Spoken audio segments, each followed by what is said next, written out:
Enne islami tekkimist elasid araablased peamiselt kõrbes. Nad olid rändkarjakasvatajad, keda kutsuti peduiinideks. Peduiinid liikusid kaamelite ja lammastega, otsides paremaid karjamaid. Araabia poolsaarel ei olnud ühtset riiki. Seal asusid kaubalinnad, kus kohtusid erinevad rahvad ja usud.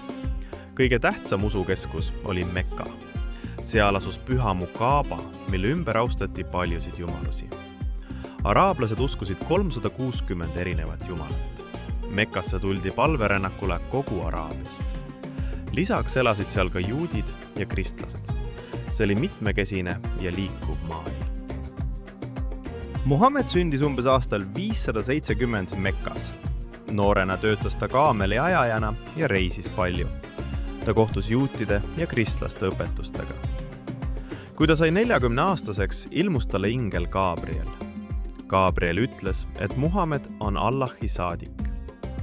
Muhammed kuulutas, et on ainult üks Jumal, Allah. Ta õpetas, et kõik inimesed on Jumala ees võrdsed. Rikkad peaksid aitama vaeseid. Seda usku hakati kutsuma islamiks. Islam tähendab Jumala tahtele alistumist. Muhammed sai ilmutusi 22 aasta jooksul.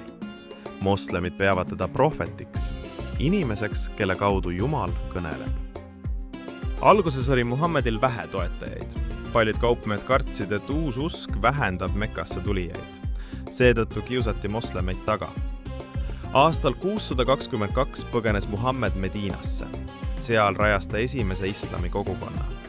See sündmus tähistab islami ajaarvamise algust. Mediinast hakkas islam levima.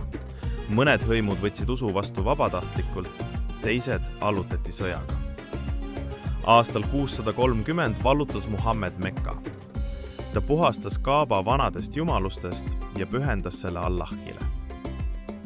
Kui Muhammed 632. aastal suri, oli enamik Araabiast islamit vastu võtnud. Pärast Muhammedi juhtisid moslemeid kaliifid. Kalifaat oli suur riik, mis ulatus Vahemerest Indiani. Islam jagunes kaheks, sunniidid ja šiiad. Sunniidid uskusid, et kaliif võib olla kogukonna valik. Šiiad arvasid, et võim peab jääma Muhammedi sugulastele. Islami kultuur oli rikas. Moslemid lõid kauneid vaipu, keraamikat ja kalligraafiat. Nad ei kujutanud inimesi, vaid kaunistasid oma kunsti taimede ja geomeetriaga. Aitäh vaatamast!